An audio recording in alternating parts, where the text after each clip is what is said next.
posibilidad ng tagumpay o kabiguan, ng ligaya o lungkot.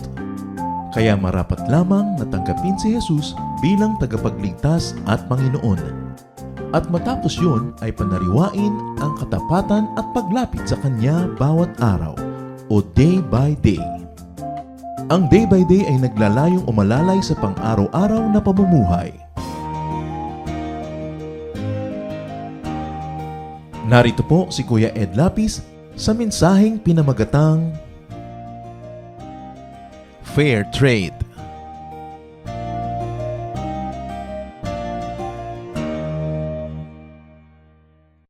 God is King and God should be King over all transactions. Sa ating pakikipagtalastasan sa Diyos, sa kapwa, maging sa ating sarili, the reign of God must be evident. At ang Diyos ay dapat nag-ahari sa ating mga transactions. Proverbs 16:11, honest scales and balances belong to the Lord. All the weights in the bag are of His making. Isang example ng trading na ang mga tama daw na timbang sa palengke, panimbang ng mga bilihin ay sa Panginoon at dapat nakalulugod sa Panginoon ang tamang sukat, tamang timbang. Na pag may binili ako, tama ang bayad ko, pero tama din ang natanggap ko na binili. The Contemporary English Version says, the Lord doesn't like it when we cheat in business. At sa business lang ba yun? Ang ating pag-aaral, pinamagatan natin, fair trade. Tama na pakikitungo, pag ninegosyo, pakikipagpalitan ng anumang mga bagay. Salamat, Panginoon, because you are fair. And we thank you that you are more than fair. You are very generous and kind to us. We now ask you, Lord, to cleanse us and enable us to see your face, to hold your hand, to hear your voice. Kayo po ang mangusap, ituwid niyo ang aming mga kalikuan, liwanagan ang aming mga kadiliman, balansehin ang aming mga mali-mali at liku-likong paraan sa buhay. Mangusap kayo na may kapangyarihan at ang salita niyo maging gamot, pagkain ng aming espiritu. We ask you, in the name of your Son, Jesus, our Savior, our friend, and our Lord. The Lord hates dishonest trade. The Lord hates unfair transactions. Pag may binili ka, dapat tama ang bayad at tama din ang timbang, quality, dami ng iyong binili. Proverbs 20:10, two things the Lord hates are dishonest scales and dishonest measures. Yung merong higit ang naibayad sa tinanggap o kaya ay sobra ang tinubo kesa sa ibinigay na serbisyo o produkto. Maraming unfair trade, maraming cheating, maraming short-changing, and these are all not glorifying to God. In fact, short-changing and cheating is offensive to God. Literally, may kahulugan ng mga binasa natin, unfairness, cheating in the market. Sa literal, sa practical, sa physical na antas, may katotohanan ng mga binasa natin. Leviticus 19:35, do not use dishonest standards when measuring length, weight, or quantity. At ang lahat ng nagtitinda ng mga consumer items na tinitimbang, sinusukat, inuuri, alam na pwedeng dayain ito. At marami nga, ginagamit nila yung alam nila para mandaya. Para mas kumita sila, higit sa kanilang ibinibigay na serbisyo o produkto. But the Lord hates this practice. So, people cheat in terms of quantity. Amos 8:5, we are eager to sell less for a higher price and to cheat the buyer with rigged scales. Kaya ang ating gobyerno tinitingnan ng mga timbangan sa palengke kasi kung minsan 1 kilong karne ang binili mo, yung pala 8 guhit lang yon sa totoo. Yung pala mali ang dami, konti lang. At kung binibilang, nadadaya ka kumisa sa bilangan, nagpapapalit ka ng pera kumisa sa money changer, sa bilis ng kamay niya, kulang ang binibigay sa iyo, akala mo tama, pagbalik mo, ayaw na niyan tanggapin. Dahil sabi niya, tama yan, binigay ko sa iyo. All such things, dishonesty in quantity, and there's also dishonesty in quality. Proverbs 20:14, yung bumili naman ito, it's no good, says the buyer. then goes off and boasts about the purchase. May ganun mga mamimili. Pipintasan yung tinda para bumaba ang presyo. Pagkatapos, pagka nabili na niya, ipagyayabang niya, ang mura ko ito nakuha. Nadaya ko yung buyer. Mas marami akong nakuha kaysa binayad ko. At maraming tuwang-tuwa pa ganyan. Yung mga mahihirap na tindera, uuwi na lang sila, babaratin mo dahil mabubulok na yung kamatis, mabubulok na yung saging, napipilitan na silang ibenta yon. So tuwang-tuwa ka ngayon na nanggipit ka ng kapwa, ang mura na yun nabili. Amos 8:6, we want to mix in some chaff with grain. O pinaghahalo daw yung balat ng mga butil at saka yung butil, mga darak at bigas, para mapuno ang sisidlan. Akala mo ang lahat ng binili mo, prime commodity, yung pala may halong basura. Hindi lang sa palengke ang dayaan. May dayaan din sa workplace. Yung mga binabayaran ng husto pero hindi naglilingkod ng husto. Meron naman, pinaglilingkod ng husto pero hindi sinusweldohan ng tama. Parehong bandaraya yon. James 5:4-5, look, sabi sa employer na madaya sa pagpapasweldo, the wages you failed to pay the workers who mowed your fields are crying out against you. The cries of the harvesters have reached the ears of the Lord Almighty. You have lived on earth in luxury and self-indulgence. You have fattened yourselves in the day of slaughter. Yun daw ang naghihintay sa mga taong nagsasamantala sa mahihirap na mga manggagawa. Sweldo na, hindi pa pinapasweldo, pinapatagal pa, iniipit-ipit ang mga pasweldo. Sabi ang lahat ng kanilang paghihirap ay nakakarating na mga daing at iyak sa Diyos. At para lang pinatataba mo ang iyong sarili, parang patabaing hayop para katayin. Cheating. Madayang employer and employees. Meron ng mga empleyado, lalo't may bandy clock, nagkakandara pa mag-bandy clock, tumatakbo, lumilipad, nalalipad ang mga hagdan, at pagka bandy clock niya, biglang bumabagal, slow motion lahat ang kilos.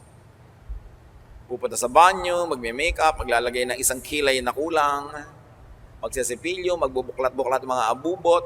Ang bagal na kasi naka-time in na eh. Maraming ganun. Binabayaran mo, yung pala nag-Facebook, oras ng trabaho, kung ano nung ginagawa, musta yung, hi, kumain ka na bang? Binabayaran para mag-ganon. Alam yun ng Diyos at ayaw yun ng Diyos. Proverbs 11:18, a wicked person earns deceptive wages. So an honest person, paglalabas na siya sa kanyang workplace, kay factory, kay office, whatever, o kung hindi quantified yung time, ang lagi mong itatanong sa sarili mo, sulit ba ang employer ko sa ibinayad sa akin sa araw na ito, sa linggo na ito, sa buwan na ito? Hindi yung susweldo ako pero nagpe-pretend lang akong gumagawa. At in fact, uwi-uwi pa yung stapler, uwi-uwi pa yung mga papel at mga supply ng office. Habang nandun sa office, tinda ng kung ano-ano. So, alam yun ng Panginoon. Ito yung mga pandaraya sa literal, sa physical na paraan. Pero may higit pang pandaraya. Figuratively and symbolically, there's a lot of unfairness, cheating, in relationship with God, with people, with oneself. And let's talk about our relationship with God. How do we cheat God? In quantity. Sabi sa Malakay 3:8-9, will a mere mortal rob God? Yet you rob me. But you ask, how are we robbing you? In tithes and offerings, you are under a curse because you are robbing me. Sabi ng Diyos. Dinadaya mo pa, kung lagi pa itinatanong, sa gross ba o sa net, basta kung saan mas ganansyado ka, doon ka papupunta. Sabi ko, you are robbing me. How else do we make an imbalance in our trade with God, in our relationship and transaction with God? Exodus 28:10, remember the Sabbath day by keeping it holy. 6 days you shall labor and do all your work, but the 7th day is a Sabbath to the Lord your God. And the Sabbath has come to me not only rest, but also a day of prayer, day of worship. Maraming mga tao, short-change ang Diyos. Binibigyan siya ng 6 days a week para sa kanyang lahat ng gawain, and the 7th is for the Lord. Tapos kumisan, wala pa ni isang oras for the Lord, wala pang 30 minutes, absent pa, or konti. Late darating sa worship, at unang-unang aalis, nagkakandara pa sa pag-alis. Kulang either sa pahinga o kulang sa worship, yun naman, ang purpose ng ikapitong araw ng pahinga. Yung iba hindi pa sumisipot. Lalo pag long weekend. Wala lahat. Long na nga yung weekend, ang dami-dami ng day ng weekend, pati worship sacrificed. Hebrews 10:25, some people have gotten out of the habit of meeting for worship, but we must not do that. Remember that there's a trade, there's an exchange. God gives you life and you give God what you owe Him. Sabi ni Jesus, give to Caesar what is Caesar's and to God what is God's. May ibinibigay sa iyo ang Diyos, pero meron kang ibabalik sa Diyos, walang dayaan. Hindi lang sa quantity, people can be imbalanced in their transaction with God in terms of quality. Kakanta ng hindi memoryado ang kanta, kakanta ng hindi alam ang kanta, maglilid ng Bible study na hindi handa, magtuturo na hindi handa, magmi-minister na pahuli-huli, low quality. Si David, nung meron siyang binibiling lupa para lagyan niya ng lugar ng offering, meron siyang binibiling mga hayop para i-offer. Dahil siya'y hari at dahil i-offer niya sa Diyos, ayaw pabayaran noong mayari. Sabi niya, hindi, magbabayad ako at huwag mo akong bibigyan ng discount, babayaran akong buo, sabi ni David. 2 Samuel 24:24, I insist on paying for it. I will not sacrifice to the Lord my God burnt offerings that cost me nothing. Sabi niya, hindi ako mag-offer sa Diyos ng libre ko lang nakuha. Hindi ako nagbayad ng buo at ganap. Hindi ganun ang paggalang ko sa Diyos. Sabi ni David. Quality. Mark 12:41-44, Jesus was sitting in the temple near the offering box and watching people put in their gifts. He noticed that many rich people were giving a lot of money. Finally, a poor widow came up and put in 2 coins that were worth only a few pennies. Jesus told his disciples to gather around him. Then he said, I tell you that this poor widow has put in more than all the others. Everyone else gave what they didn't need. But she is very poor and gave everything she had. Now she doesn't have a cent to live on. Inoobserbahan ni Jesus yung mga naghuhulog ng offering sa mga synagogue kasi nila noon, sa mga temple, hindi naman lumalakad yung mga basket. Merong lugar na huhulugan mo ng offering mo. At yung mga mayayaman, kung maglaglag ng marami nilang mga coins, talagang dumadagumdung ang sound. Tapos merong isang biyudang babae na mahirap na naghulog lang ng 2 maninipis na coin na parang pinipig sa nipis, kung kilala pa ng mga millennials ang pinipig. Basta manipis. Wala man lang sound. Sabi ni Jesus, alam niyo kung sinong biggest donor today? Yung babaeng yan na widow. Sabi niyo, mayayaman ang dami nilang binigay, pero ang dami pa namang natira sa kanila. So bali, barya-barya lang din yung binigay nila kahit malaki. Pero sa babaeng ito, hindi barya binigay niya kasi yan ang lahat-lahat na sa kanya. So the Lord looks at proportion. Not only how much you give, but how much is left after you gave. Be it in terms of financial donation, be it in terms of time, be it in terms of talent. How much of our time is only ours? How much of our time is tithe to the Lord? Meron tayong pananagutan, may transaction tayo. Hindi libre ang lahat. Meron tayong dapat na sinusukli at ibinabayad. Yun yung relasyon natin sa Diyos. How about our relationship with people and with others?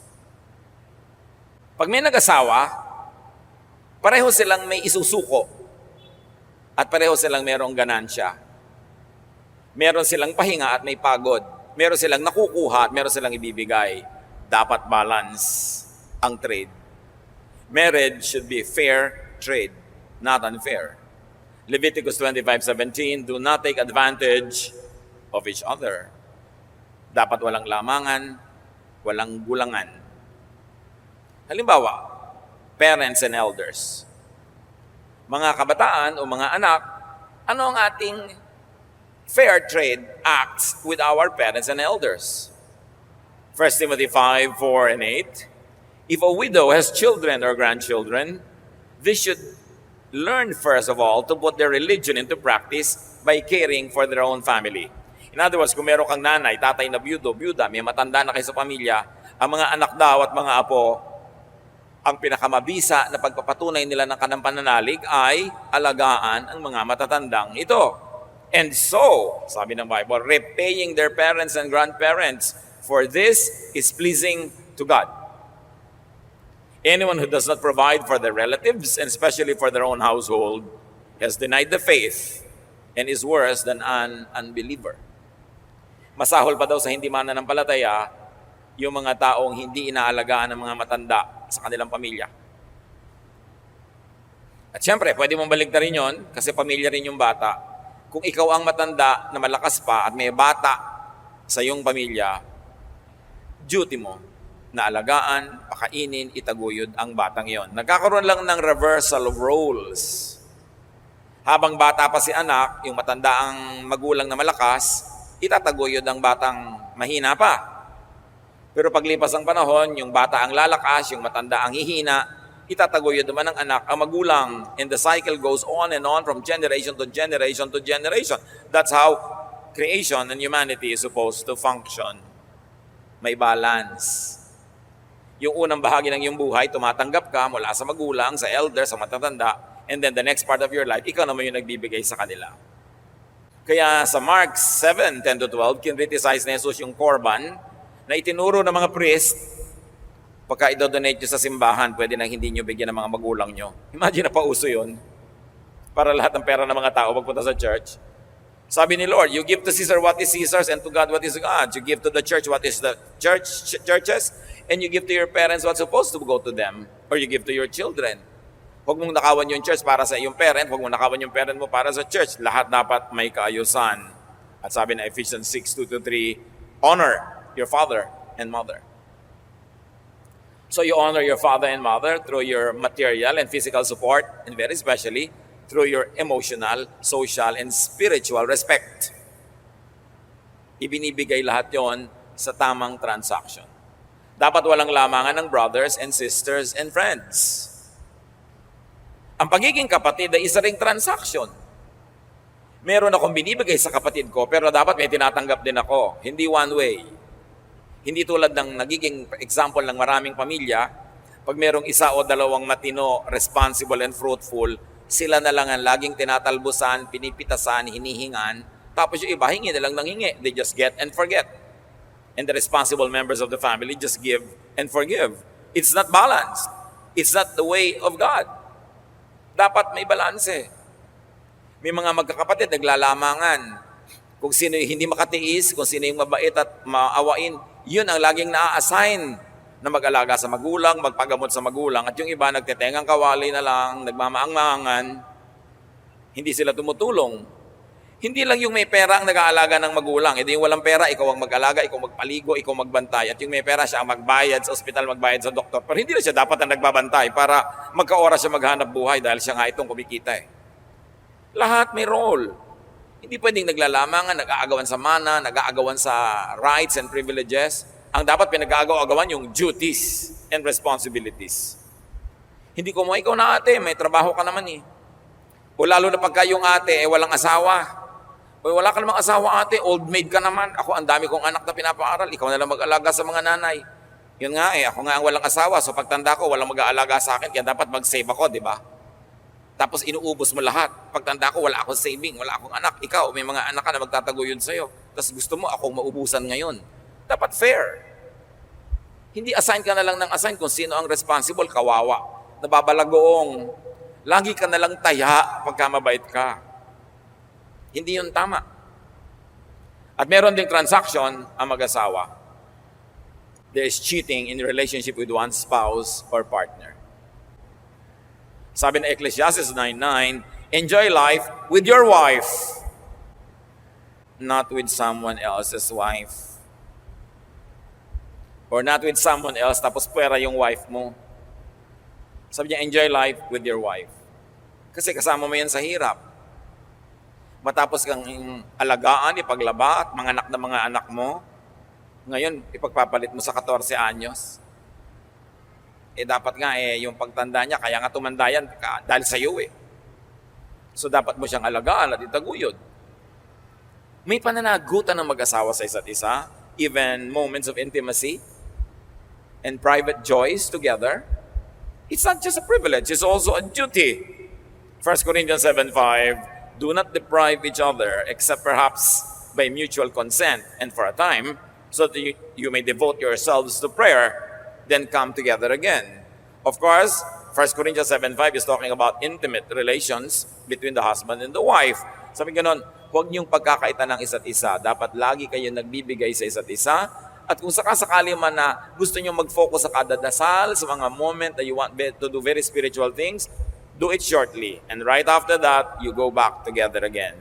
Ganon ang buhay may asawa. Hindi yung pagod ako, masakit ang ulo ko, wala ako sa mood. Walang ganon. Sabi sa Bible, the body of the wife belongs to the husband, and the body of the husband belongs to the wife. Mayroong pananagutan.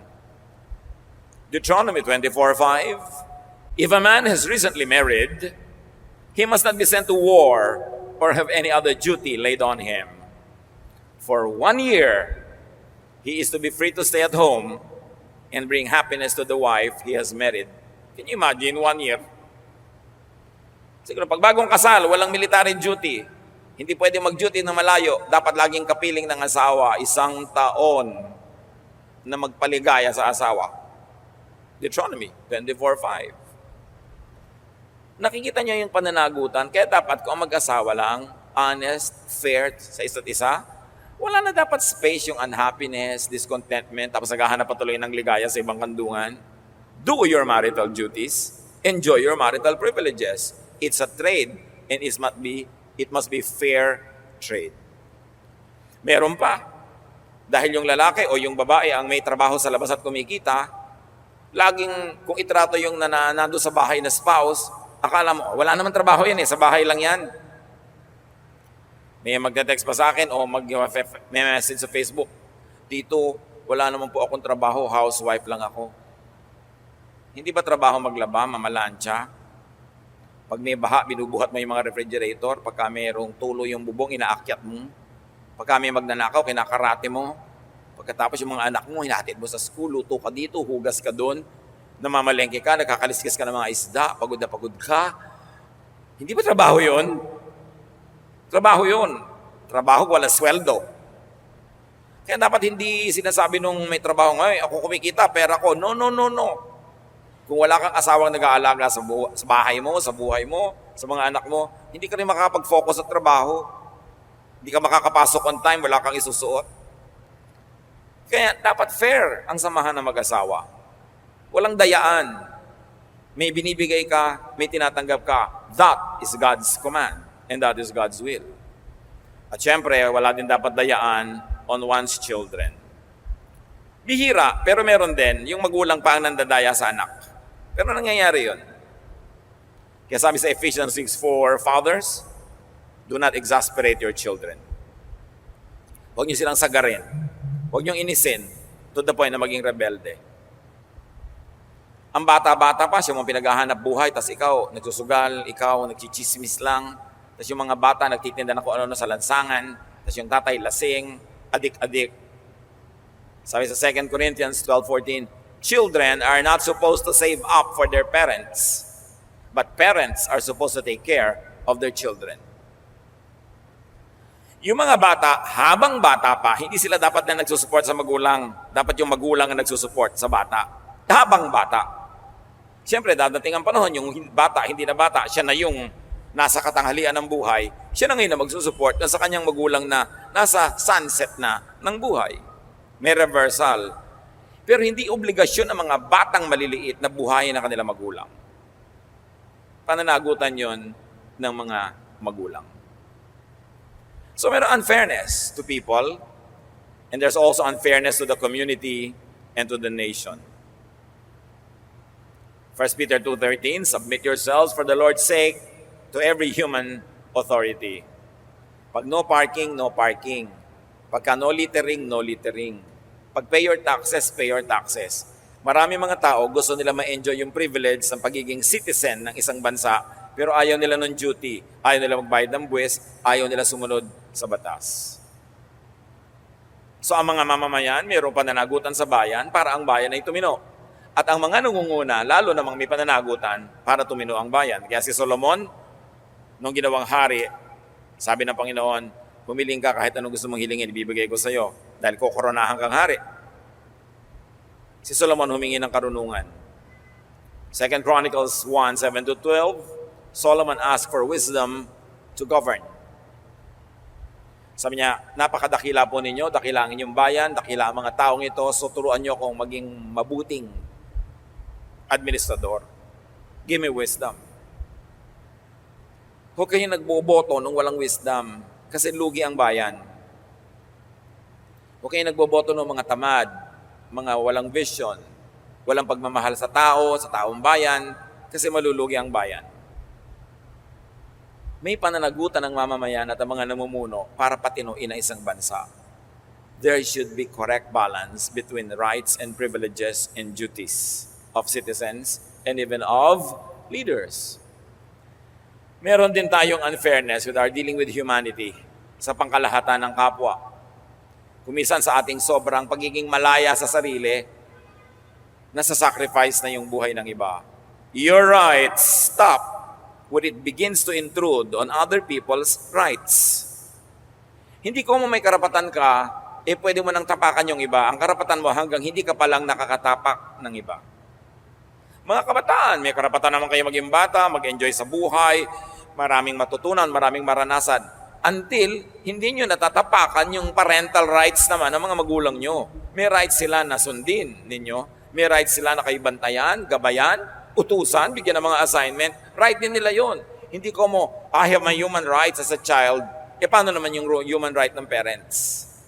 So dapat may balance ang samahan ng magulang at ng anak. Hindi one way na parang fascist dictator yung magulang, wala nang right yung anak, at hindi rin naman naging hari yung mga anak na sila lang nasunod, binaliwala ang magulang.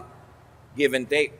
May tamang lugar para sa lahat ng bagay na ginagawa sa silong ng langit.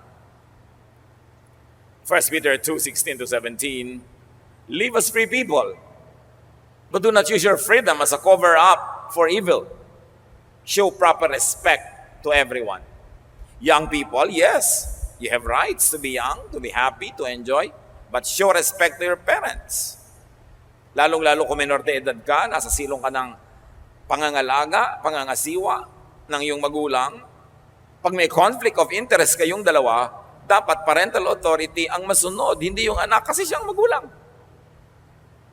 Bakit ba mayroong chain of command? Bakit mayroong authority? It is to settle disputes. Kaya nga kuminsan, nakalagay pa sa Bible, wife, submit to your husband. Yung submission na yon, pag mayroong grave conflict of interest, na pagka hindi nag-submit yung isa sa isa't isa, maghihiwalay na lang sila. So mabuti pa, para manatiling magkasama, there should be submission. But not on everything. Hindi hanggang kung anong kakainin mo, anong susuot mo, anong kulay ng iyong buhok, sabit ka ng sabit. Sa mga area na sobrang magkabangga ang inyong pananaw, for the sake of preserving your relationship, one should submit to the other. And the tradition of the Bible has it that the woman submits. But many values in the Bible have changed even during the Bible times. Nag-a-adjust yun. Kung anong ibig sabihin nun. Ang ibig sabihin lang na mahalaga, unity. Kaya may submission, kaya may authority. So mga anak, pag merong grave conflict of interest with your parents, you should know na parents dapat amang ibabaw. Sila ang binigyan ng Diyos ng ganong tungkulin at karapatan. Lumagay sa lugar. Kahit ang mga orchid kumakapit sa puno, hindi tumutubo sa kung saan na lang. Ang water plant nasa water, ang cactus nasa desert. Lumalagay sila sa lugar. So ang magulang dapat nasa lugar, ang anak nasa lugar, ang manugang nasa lugar, ang apo. Everybody should take your correct place para walang conflicts or minimize lang ang conflicts. Philippians 2:3-4, in humility, value others above yourselves. We should also be fair to the environment, to the planet. Yung environment ang nagbibigay sa atin ng buhay natin eh. Instrument sila ng Diyos. Bakit ka humihinga ng oxygen when you inhale? Dahil may mga puno na nag-exhale ng oxygen. Pag walang puno, walang oxygen, wala tayong hihingahin. Why are you killing all the trees? Yung oxygen mo, hihingahin naman ng puno. Yung oxygen niya, hinihinga natin. Lalabas yung carbon dioxide from our lungs, hihingahin naman ng puno. Kapag may puno at may tao, may bigaya ng hangin, pareho sila nabubuhay. So, mga anak ng Diyos, lalong-lalo na, we should protect the environment. We should protect water supply that is to be kept clean. Minimize the use of plastics that are not biodegradable, na pag natapon sa ilog, sa dagat, ikinamamatay ng mga hayop, natatrap sila sa loob ng mga plastic bag, nakakain nila yung mga plastic pellets na akala nila pagkain, nakakasama na sa kapwa yung ating sobrang convenience ng paggamit ng plastic at iba't iba pa. Ang mga puno, inaalagaan yan. Kung meron kang hektar-hektaryang lupa, kilo-kilometrong lupa, square meter na lupa o lupa sa paso, huwag lang lupa sa kuko, taniman mo ng halaman. Kasi kailangan natin yan. Deuteronomy 20:19, when you lay siege to a city for a long time, do not destroy its trees because you can eat their fruit. Do not cut them down. Kita nyo, pati puno ayaw ipaputol. Sabi niya, kung may giyera, huwag nyo idamay mga halaman. Huwag nyo sila sunugin, huwag nyo silang putulin. Kasi kailangan nyo rin ang bunga nila. Dapat minamahal natin ang kalikasan. Yung mga likha ng Diyos. We should recycle as much as possible. We use too much, we consume too much. Kaya kung meron kang lalagyan ng isda pag namimili ka sa palengke o sa supermarket, hindi mo na kailangan ng plastic. Dala-dala mo na bag. Kasi dala-dala mo yung lalagyan mo patulit-ulit para sobrang consumption ng mga ganitong bagay. We are destroying our oceans so quick that probably in 20, 30 years, there will be more plastic bags floating than fish. Ang unang commandment, alam niyo kung anong unang commandment ng Diyos? Sabi kay Adan, take care of the garden. Take care of the animals and the plants. Dapat may balance ang relationship natin with the plants and the animals on the planet. Hindi tayo lang ang wagi, tayo lang ang gumagamit, tayo lamang ang nagko-consume. You were created by God. You did not create yourself. Then you are sustained by God. Therefore, you are not your own. In fact, the Bible says you are not your own. You were bought at a price. So glorify God in your bodies. So be aware of unfairness and cheating in your relationship with your own self, with oneself. Marami sa mga tao, unfair sa sarili. Sobra magsakripisyo, hindi kumakain ng tama, hindi nagpapahinga ng tama, o kaya hindi sakripisyo, may mga bisyo kung ano-ano na papabayaan ng katawan. You've got to be very fair to yourself, to your body, because your body gives you a house for your spirit, a house for your brain. When it dies, the brain will die and the spirit will go. You have to take care of your body. Ephesians 5:29, no one ever hated his own body, but they feed and care for their body. So alam mo na yung mga masasamang pagkain, huwag mo nang kainin. Although of course, yung iba, nalalaman natin, akala lang pala natin masama, pauso lang pala ng mga may gustong ibang itinda na yun ang kainin natin, yung tinda nila. Siyasatin mo rin, suriin, pero matapos mapatunayan kung anong mabuti at masama, huwag nang pasaway. Huwag nang ipilit na kainin yung hindi mabuti sa katawan. Diabetic ka na nga, panay pang inom mo ng mga soda, panay pang inom mo ng mga sweetened juices, kain ka pa ng kain ng timba-timbang kanin, alam mo na nga hindi yun mabuti sa'yo. May heart problem ka na nga, mayroong problema na ang iyong katawan, kain ka pa ng kain ng mga bawal, ungodly ang ganyan Si Adan, inutusan, alagaan ang hardin, ang halamanan, at nakauna-una ang halamanan na yon, katawan ng tao. Ecclesiastes 11:9, you who are young, be happy while you are young. Follow the ways of your heart and whatever your eyes see.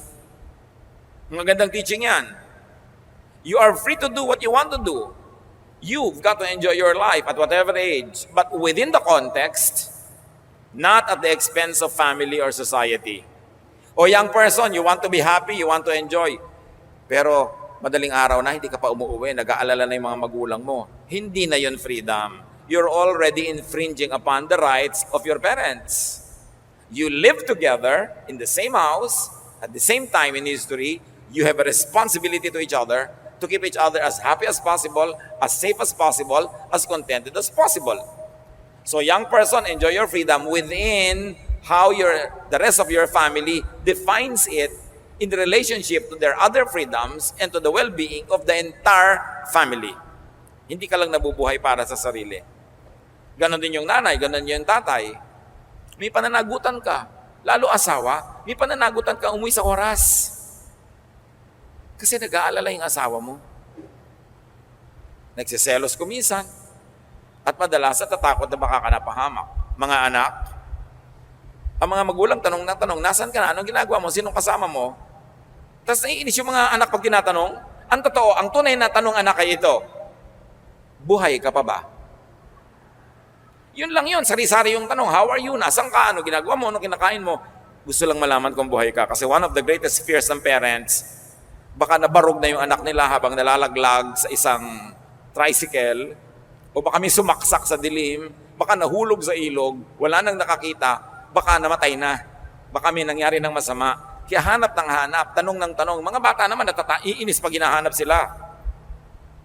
Nakakainis naman kayo, hanap kayo ng hanap. Mainis ka sa buhay pag wala naghahanap sa'yo. Yun ang nakakainis. Nobody cares? Yun ang nakakainis.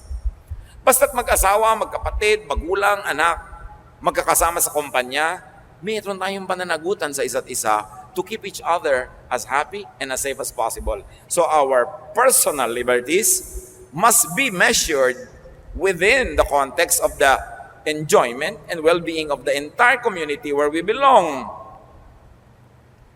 Ang hilig-hilig mong sumayaw, yugyug ka ng yugyug, ang likot-likot mo, nakasakay kayo sa bangka na walang katig. Tapos sabi mo, ganito ko talaga ako, gusto kong sumayaw. Lulubog tayo lahat, kasasayaw mo. May duty ka na manahimik muna dahil merong ibang madadamay. At ganun tayo sa pamilya. May madadamay.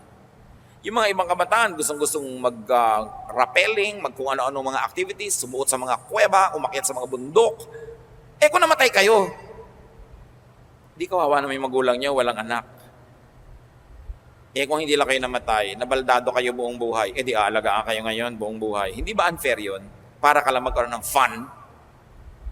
So isinasaalang-alang mo yung mga tao around you when you would like to have fun. Fun mo tapos torture sa kanila. It's not godly. So it should be within the context of the community. Ang mga karapatan nating pangtao, ang ating mga liberties, ang ating mga kalayaan in relation to the well-being of the entire nation, the entire community, the entire church. So maraming unfairness, maraming cheating. Alam niyo kung anong bunga niyan? Imbalance. The wife gives more than she gets, imbalance. The husband gives more than he gets, imbalance. Ganon din yung anak, ganon din yung magulang. Yung citizen at yung government, somebody gets more than what the other person gets, imbalance. And you know that imbalance creates disharmony. Disharmony creates disturbance. Disturbance creates trouble and illness. Kaya may sakit ang lipunan, hindi balance ang talastasan ng mamamayan at ng mamamayan. May sakit ang pamilya kasi yung mag-asawa, hindi balance ang samahan, ang anak at magulang, hindi balance, ang magkakapatid, hindi balance. So be fair. In fact, do not just be fair in your relationship with everyone that we have mentioned. Be generous. Do not just give. Outgive. Why? Again, may balance. If you give less than you should, sisingilin ka. But if you give more than you should, may sukli ka mula sa Diyos. So kung magiging imbalance, kapatid, ang iyong pamamaraan, err on the side of being generous. Outgive the world, outgive your family, outgive everybody. Proverbs 11:25, a generous person will prosper. Whoever refreshes others will be refreshed. Pag merong problema ang ating pamilya, i-define nyo agad kung anong contribution nyo sa problema at anong contribution nyo para yun ma-solve. And do your part. And then that's one less problem. And inspire the others to also do their parts. Palakihin nyo lang yun. Apply sa church, sa community, sa bayan, sa planeta. Kaya ang planeta natin, sobrang pollution, may imbalance sa pag-produce natin ng mga basura at sa pag-iingat natin sa mga napuproduce na basura. In your relationship with God, with others, with yourself, trade fairly. Do not get more than you give. Maging fair. May asawa ka, be fair. Hindi lang ikaw kuminsan ang nahihirapan, siya din. Ang pamilya nyo may mga problems, be fair. Hindi lang ikaw naman problema. Lahat kayo apektado. And be fair to God, to the environment, to others, and to yourself. Then there will be balance. When there's balance, there's going to be harmony. When there's harmony, there's going to be unity. When there's unity, there's going to be peace. When there's peace, there's going to be happiness. When there's happiness, there's going to be health. Interrelated lahat yan. Hindi tayo nabubuhay para lang sa sarili. Be fair to everyone in your life. Dear Lord, teach us. Ipaalala mo, ipamukha sa amin kung kami ay lumalabis sa pagtanggap pero kulang sa pagbibigay. Turuan mo kaming ibalanse ang lahat. Ang aming mga karapatan at mga tungkulin, our rights and duties and privileges, what we give and what we take. Teach us, Lord, to live balanced lives. Let it start with how we think, how we live in our homes, in our communities, in our church, in our country, in the whole world. Teach us, Lord, to respect the law of nature, and that is balance. Pag-usapan natin with the Lord, mga kapatid, ang mga bagay na ito. Manahimik, siyasatin ang sarili, at hayaan ang Espiritu ng Diyos ang magsabi sa atin, ito para sa iyo, ito dapat mong gawin, ito dapat mong tigilan. So you contribute to balance, and you contribute to fair trade. Dear Lord, speak to your children as we all lay still and be quiet before you right now. Mangusap po kayo sa sandali ng katahimikan. Turuan niyo kami ng personal and private application of all these things. Manatili tayo sa presensya ng Panginoon.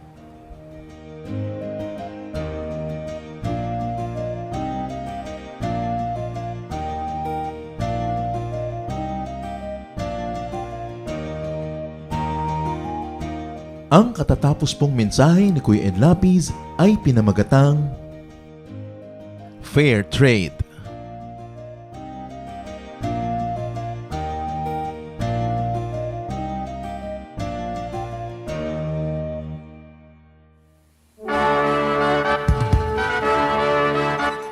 Halina't sama-samang sumamba at magdiwang sa Day by Day Jesus Celebration kasama si Kuya Ed Lapiz.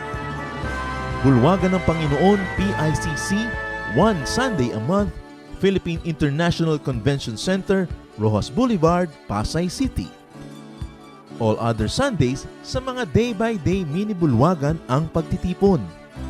Para sa buwan ng Enero, gaganapin ito sa January 19, 2025. 8 a.m. ang First Jesus Celebration, 10 a.m. naman ang Second Jesus Celebration. Para sa iba pang detalye, bisitahin ang ating official Facebook page, Day by Day Friends.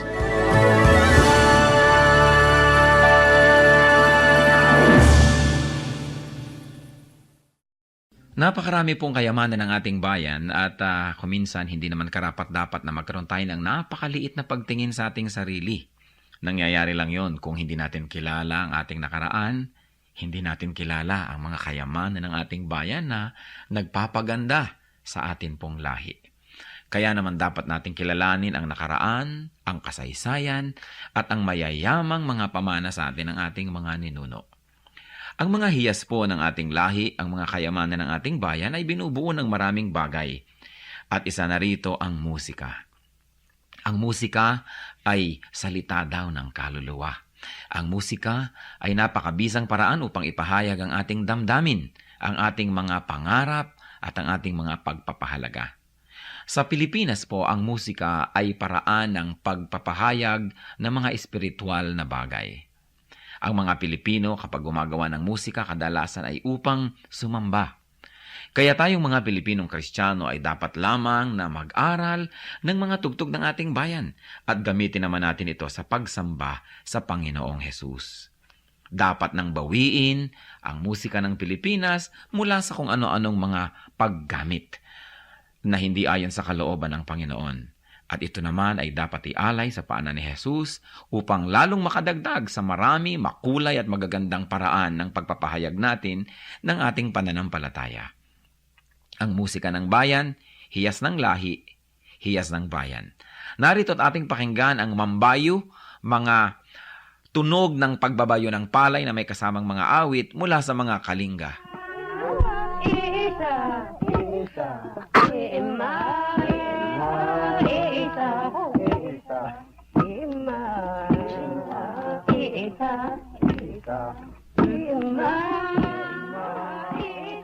Ang mambabayo ay isang karaniwang gawain ng mga kalinga at ito ay pagbabayo ng palay.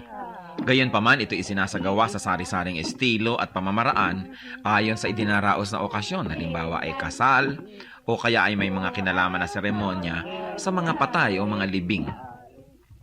Ang mambayo ay sinasaliwan ng awit tulad ng naririnig natin.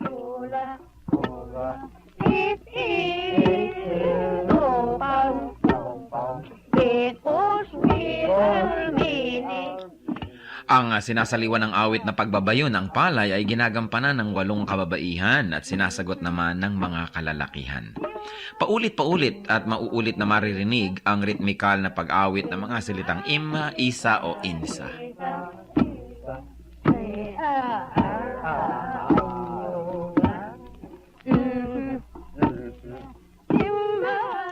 Kasabay nito ang kanilang pagbabayo. Anong ibig sabihin ng ganitong uri ng pagbabayo? Pagbabayo ng palay na hindi lamang ang dahilan o ang gustong mangyari ay makapagbayo ng palay, ito rin ay isang bigkis panlipunan. Sa pagbabayo, makikita ang tulungan, pakiramdaman, pagsasaya. At makikita natin ang pagiging dakilang mga musikero ng mga Pilipino na maging sa pagbabayo ng palay, gumagamit sila ng musika, hindi lang upang sila ay malibang at pagaanin ang trabaho, kundi patuloy na ipahayag ang kanilang nadarama. Sa mga Katagalugan at sa mga nasa kapatagan ng Luzon, uso rin ang bayuhan, lalo ang pipigan. At kadalasan, yung halo na ipinangbabayo ng pinipig, inuukit pa ang loob nun at nilalagyan ng parang bolang kahoy sa loob na habang nagbabayo, kakalog-kalog naman ang bolang ito at gumagawa na naman ng isang ritmo.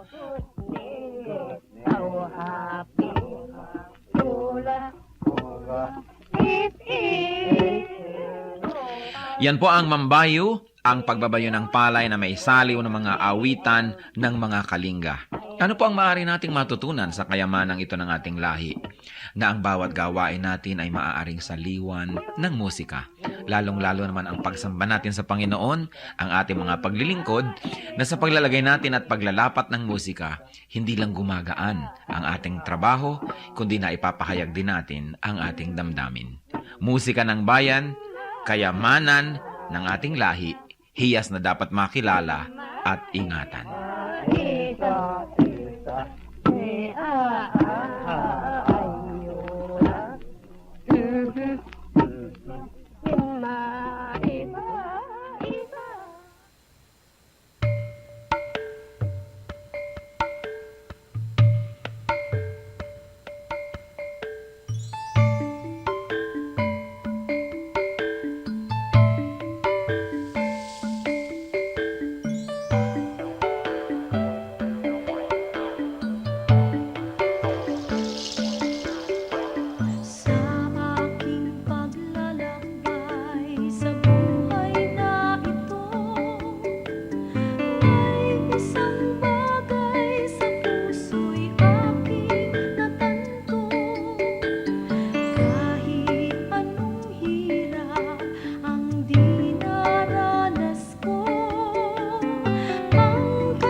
at sa mga tukso, tulungan mong pigilin ang sarili ko.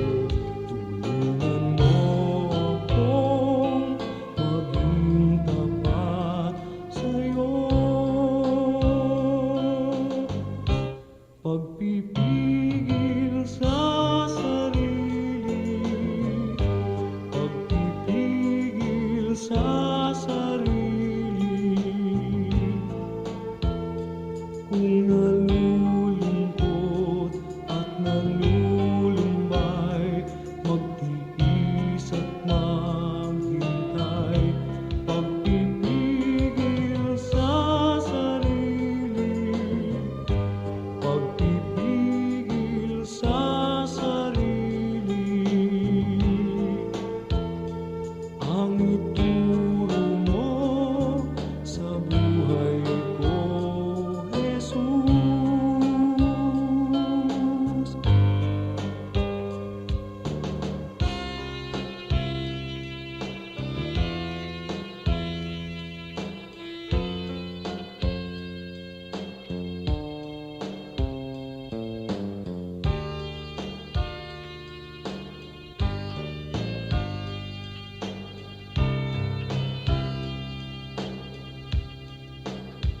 At sa mga tukso'y tulungan mong pigilin ang sarili ko.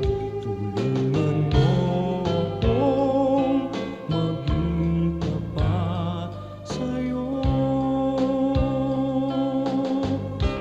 Pagpipigil sa sarili, pagpipigil sa sarili. Kung nalulungkot at nalulumbay, magtiis at maghintay. Pagpipigil sa sarili, pagpipigil sa sarili. Ang ituro mo sa buhay ko, Jesus.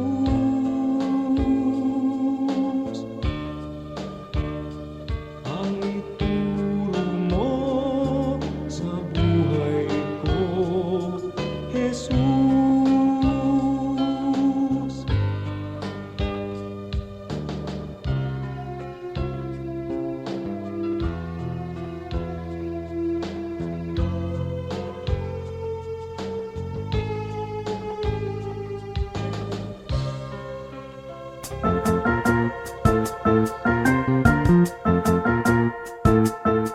Oras na po para pansamantalang magpaalam ang programang Day by Day. Tayo po'y magsama-sama tuwing ika-6 hanggang ika-7 ng umaga, araw-araw.